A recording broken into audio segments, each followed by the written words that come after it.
Many parts of the country have had beach weather today, as we've been hearing, and it gets us thinking about the summer ahead. But remember last year, there was also plenty of unpleasant news about our water quality. Well, today, a select committee in Parliament has been looking at the amount of sewage which still gets pumped out. Catherine Nash is on the south coast near Portsmouth right now. Catherine, tell us about that location and why it hit the headlines. Well, hi there. Yes, it's lovely here. We're on the beach, we're by the sea. But as you say, this area hit the headlines last year when the sewage company here was fined a huge amount of money, so £90 million, in fact, for pumping raw sewage out into the sea. Now, it's a big issue, not just here on this stretch of coastline, but right across the UK. Well, earlier we took a visit to the seaside town just up the road to talk to people to find out how worried they are about it. South Sea Beach, popular with families and busy on days like this. But despite the water looking clean, it's actually not. But are those out and about enjoying the seaside aware of just how much pollution is in the water? I mean, I know a lot of people do sea swim here. They're probably not aware of that. And maybe it should be more publicly aware that there is that much pollution going in. There sometimes can be quite a bit of rubbish around the beach when it's been busy, but overall I think the water's quite nice, yes. I've been on my paddleboard a couple of months ago and I found out on that day there was a sewage leakage where I was on the paddleboard, which made me feel a bit disgusting, so I haven't actually gone back on it since.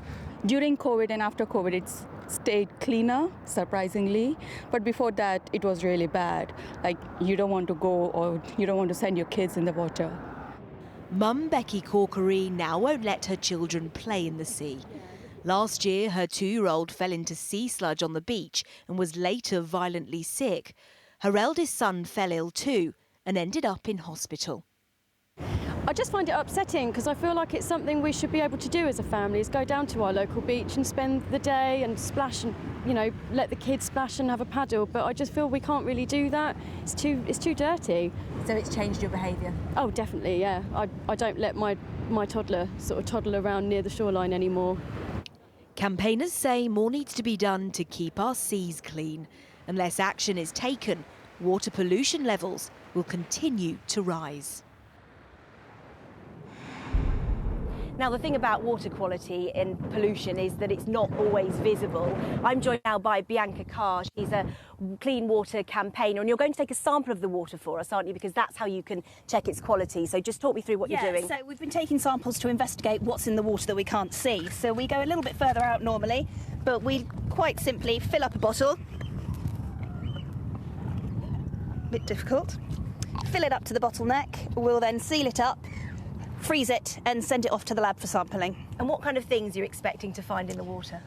All sorts of nasties, really. I mean, we've got sewage works right here, so we could be finding all sorts of chemicals, pharmaceuticals potentially, agricultural runoff, so there could definitely be some bits in there. Bianca, thank you. Now, there are websites available so that you can test the water quality in your area. It really does make you think twice, doesn't it, before taking a dip, and of course, we're all going to be starting to head to the beach as the weather gets warmer. Catherine, thanks very much indeed.